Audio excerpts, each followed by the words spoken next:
আমার এই ঘরের দুটো জানালা দেখো, মানে কি বলবো, এতটা আলো ঢুকে এতটা রৌদ্র ঢুকে বলে বোঝানোর মতো নেই। শিলংয়ে থাকতে শুধু সারাটা দিন লাইট জ্বালিয়ে রাখতে হতো। আমার কিন্তু প্রথমে যখন বানালাড়িতে ছিলাম ওখানে আবার এতটা লাইট জ্বালাতে হতো না, কারণ মোটামুটি অল্প একটু বেলা হলে জ্বালালো চলতো, কারণ একটু ঢুকতো, প্লাস রৌদ্রটাও ঢুকতো, কিন্তু মানে একদম ডোরের সামনে উপরে ছিলাম তো। আর প্রথমের কথা আমি আর বলছি না, যে প্রথম 2-3 মাস পরে তো আবার চেঞ্জ হলো রুমটা উপরে। সো প্রথমে আবার আলোগুলো তো এটা ঢুকতো না, লাইট জ্বালাতে হতো, তো বেশিরভাগ ধরো লাইটের উপরেই ছিল ডিপেন্ড। এখানে এসে আমার তো এই রুমটার মধ্যে আমার আগের থেকেও জানা আছে, কারণ যেহেতু আমার এটা বাবার বাড়ি। তোমরা যারা যারা আমার ভিউয়ার্স তারা তো জানোই যে আমি বাবার বাড়িতে থাকি। এখন বাবার বাড়িতে থাকাটা হলো, আমার বর যেহেতু মানে ও শিলংয়েই থাকে, তো একা একা থাকবো, তার জন্য আমার বাবা আর দেয়নি, বললো যে এখানে থাকো, এখানে থাকাটা বেটার, পড়াশোনার জন্য সুবিধা হবে, আর দেন মামামের জন্য হলো, আর একটা মেয়েকে নিয়ে থাকবো, নিজেও এতটা তো আর না যে একদম একা এক জায়গায় একদম থেকে যেতে পারবো, ওইটাই। তো তার জন্যই বলছি। তো আজকের এই ভিডিওটা এতটা বেশি একটা লং ভিডিও করতে আমি পারিনি, আজকে আমার একটা দিনই মানে গেল, কী বলবো, এমনি মাথার মধ্যে টেনশন মেয়েকে নিয়ে। মেয়েকে কালকে ডক্টরটা দেখিয়েছি, তোমাদের সাথে ওষুধ আমি শেয়ার করেছি। সো এটা নিজের মধ্যে দেখো মানে কীরকম লাগে। তার মধ্যে আমার স্পন্ডিলাইটিসের প্রবলেম যেহেতু আছে, 2 দিন পরে পরেই আমার শুরু হয়, ঘাটটাকে এদিকে নাড়াতে ওই দিন অনেক কষ্ট হচ্ছে। তারপরেও যে ওই যে একা হাতে সংসার করে এসেছি, তো তার জন্য এখন আর এতটা হয় না, করে যাচ্ছি। তাও দেখো বিছানা চাদরটা একটু ঝাড়াঝাড়িও করিনি, এমনিতে আর কি ঝেড়ে ঝেড়ে নিয়েছিলাম, তাও পরে তখন এটাও ঝাড়িনি, এটাও করতে ইচ্ছা করেনি। এক একদিন এরকম হয়ে যায়, শরীরটা এতটা খারাপ লাগে, এতটা খারাপ। কিন্তু স্কুল আজকে ছিল না, যেহেতু ছট পূজার জন্য মামামের স্কুল বন্ধ ছিল, তার জন্য একটু দেরি করেই ঘুম থেকে উঠলাম। মিম্মি দিল, মিম্মি কালকে দাদাই কালকে গেছিলো না, কালকেরটা ইভিনিংয়েরটাও মিম্মি দিল, এটাও মিম্মি দিয়েছে। কালকে দিনই তোকে ভাত খাবি না রাত্রে, এন্ড ভিতরে এন্ড নাকি? হ্যাঁ, এই ভিডিওটা দেখছি কীরকম জানি হয়ে গেছে, বোধহয় মোবাইলটা বোধহয় একটু উল্টো করে ধরেছিলাম। যাই হোক, দেখো তোমরা, এটার কালকে বাবা যেহেতু দিদির বাড়ি গিয়েছিলো, যেন দিদি আর কি দিয়ে দিয়েছে কোয়াশ, বরবটি, চা পাতা, একটা কি দুধের প্যাকেট, দেন আরেকটা মামামের 2টো চকলেট ছিল, একটা রাত্রে খেয়েছে, আর আরেক কান্দা কলাও ছিল, সেটাও দেখাতে ভুলে গেছি। তারপরে চলে আসলাম পুজো দিতে। ফুল আর কি, ফুলগুলো প্লাস্টিকে রাখার কারণ হলো ফুলগুলো না নেতিয়ে যায়, তার জন্য আমার দিদা কী করে প্লাস্টিকে রেখে দেয়।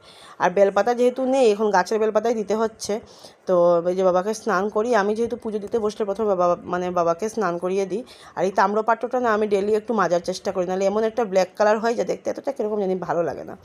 আর পুজোর বাসন দেখবো যত ঠাকুরের বাসন যত পরিষ্কার থাকবে তত কিন্তু দেখতেও ভালো লাগে, আর মনটাও ভালো লাগে পুজো দিতে। তো এই যে ঠাকুর দিয়ে দিলাম, এখন নিজেও ভাত খাবো, মামামকেও ভাত খাবো, আমি নিজেও ভাত খাবো। মামাম এখন হোমওয়ার্ক করলো, কালকে আর পড়া হয়নি, কারণ যেহেতু আমরা ডক্টর থেকে আস্তে আস্তেই বেজে গেছে প্রায় 8:30টার মতো, তাহলে তখন আর পরে আমি আর বলেছি বাদ দিয়ে আর থাকো, তবে আজকে না করলে। মর্নিংয়ে বসে ঘুম থেকে উঠে ম্যাথসের হোমওয়ার্কগুলো মামাম করো। আর সকাল থেকে তোমাদের সাথে কথা বলে আমার আসলে সত্যি কথা বলতে কি মন মেজাজটাও ভালো না, কারণ 1 নম্বর তো মেয়েকে নিয়ে একটা চিন্তায় আছি, দেন তারপরে হলো সবচেয়ে বড়ো কথা হলো মানে শরীরটাও কেন জানি না ভালো লাগছে না। তার মধ্যে আমার আবার স্পন্ডিলাইটিসের যেটা প্রবলেম আর কি থাকে, ওইটা আবার বেড়েছে।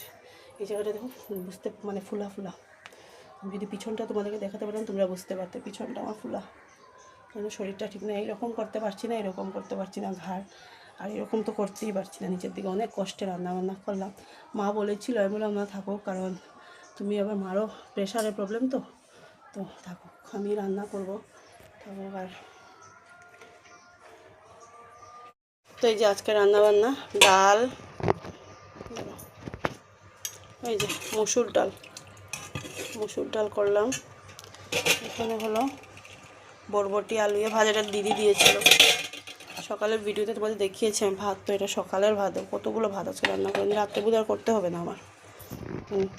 এই যে শুটকির চাটনি, অনেক দিন পর করলাম, শীতল করা হয়, শীতলটা মানে কি গরমে খেতে ভালো না, শুটকিটা করলাম।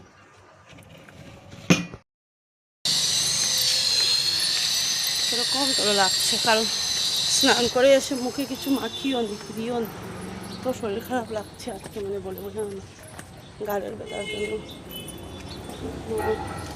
টিউশন নিয়ে যাচ্ছি মামাকে এখন সাড়ে 4টা এখনো বাজে, 5 মিনিট বাকি আছে।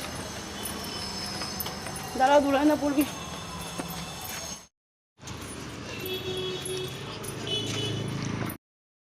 সারাদিন যে কি ভিডিও করেছি সেটার কোনো জানি না, কালকে এডিটে গেলে কতটুকু ভিডিও হবে। যতটুকু হবে ততটুকুই দিয়ে দেবো, কারণ শরীরটা এতটাই খারাপ কি যে বলবো। আর সারাটা দিন মানে একদম নেতিয়ে নেতিয়ে দিনটা গেল। জানি না জ্বর আসবে কিনা, ঘাড়ে তো ব্যথা করছে, এখন একটু কম আছে, দিনের বেলা অনেকটাই বেশি ছিল, এখন অল্প কম।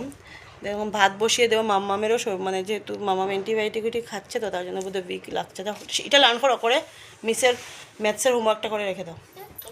তবু মানে 1 আওয়ারের মতো ওকে পড়ালাম, কালকে পড়াইনি তো, ওর তো পড়াতে বসাতে হবেই।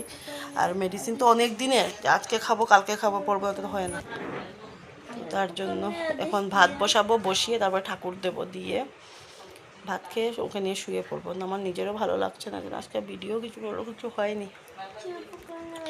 কালকে মামামের স্কুল আছে, আবার আরেক জায়গায় আমার যাওয়াও আছে। তোমাদেরকে আমি একটা কথা বলতে আসলাম। আমি কালকের যে ব্লগটা আমি আজকে মর্নিংয়ে যেটা আমি আপলোড করেছি, যেটা পাবলিশড হয়েছে, তোমরা অনেকেই দেখেছো ব্লগটা। ওইটার মধ্যে আমি একটা ভুল করে 28 দিয়ে ফেলেছি, যেহেতু এটা 27-এর ব্লগ আসে।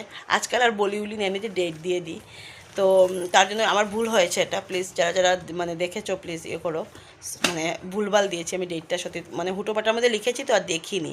এখন যখন 20 লিখছি মাথার মধ্যে যেমন হঠাৎ জাগলো, এরে আমি কি কালকের ব্লগে 28 দিয়েছিলাম, ছিলাম তো 27 দিতে। এখন ঠিকই দেখলাম যে 28। আর যেহেতু আমার টিভিটা আজকাল আমি দেখি না, আর আমার মোবাইল থেকে তো আমার ব্লগ আমি দেখতে পারবো না, তার জন্য। তো প্লিজ যারা যারা দেখেছো প্লিজ বলছি তাদেরকে সরি বলছি, প্লিজ কনফিউজড হবে না। ওইটা কিন্তু মানডেই যে আমি লিখেছি নিচে মানডে ব্লগই, কিন্তু আমি ডেটটা একটু বাই মিস্টেকে একটু রং দিয়ে দিয়েছি, তার জন্য। চলে আসলাম ভাত বসাতে, রাত্রিরে ভাতই করব, এমন একটা কিছু করবো না। কয়েকটা দিন থেকে না খেতেও ইচ্ছা করছে না, জানি না কেন, মানে কিছু দিয়ে খেতে ইচ্ছা করে না। ভাত তো মানে কি বলবো, আমি যে খাচ্ছি কি ভাত খাচ্ছি জানি না। দুপুরেও খেয়েছি হাফ ভাত আর কি, থালার মধ্যে ফেলতে হচ্ছে, ভালোই লাগছে না শরীরটা। আর মামামকে নিয়ে ওটা মন মেজাজ ভালো লাগছে না। যতদিন ওর এটা কমে না ততদিন আমার আর শান্তি হবে না, মাথা ঠিক থাকবে না। তো এই যে অল্প একটু আর কি, মানে এত না দেখবে হিসেব করে রান্নাও করা যায় না, মানে কি বলবো। তো ভাত একটু দুপুরে ছিল, ওইটার মধ্যে দিয়ে সিটি মেরে নিয়েছি, নাহলে একটু শক্ত হয়ে যায় তো। আর কিছু হয় না আমার এই চালটা, আবার এমনিতে গলে টলে না। তো এইদিকে আসছিলো মা, ছিল মার সাথে, তোমরা ভাববে কার সাথে কথা বলছি, মা ছিল পিছনে, মার সাথে কথা বলছি। আর কালকে তো আবার দৌড়াদৌড়ি আছে, তার জন্য মানে কি বলবো। তো আজকের ভিডিওটা এখানেই শেষ করলাম। ভিডিওটা ভালো লাগলে বা দেখো সবাই।